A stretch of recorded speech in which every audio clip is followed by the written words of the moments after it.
Ermənistan parlamentinin Avropa İttifaqına üzvlük prosesini başlatmaq barədə qəbul etdiyi hansısa qərarlar ölkənin real olaraq Aİ-yə üzv olacağı anlamına gəlmir.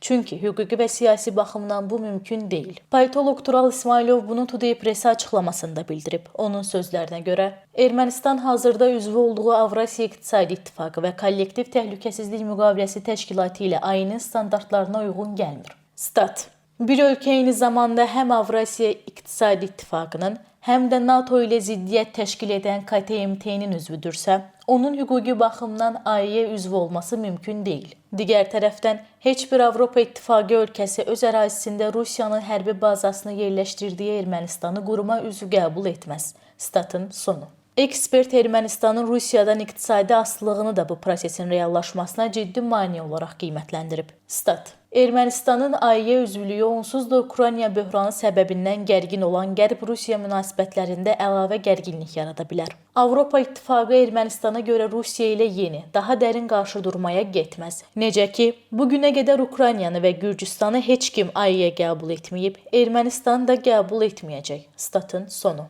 Tural İsmailov əlavə edib ki, Ermənistanda bu məsələ ilə bağlı təşəbbüslər erməni lobbisinin və ermənipərəst dairələrin təsiri ilə irəli sürülür. Stat: Avropa İttifaqının siyasi, hüquqi, demokratik və iqtisadi standartları var və Ermənistan bu standartlara cavab verən ölkə deyil. Bu, sadəcə Qərbin Cənubi Qafqazda oynadığı təhlükəli oyunun növbəti nümunəsidir. Reallıqda Ermənistan heç vaxt Avropa İttifaqının üzvü ola bilməyəcək. Statın sonu.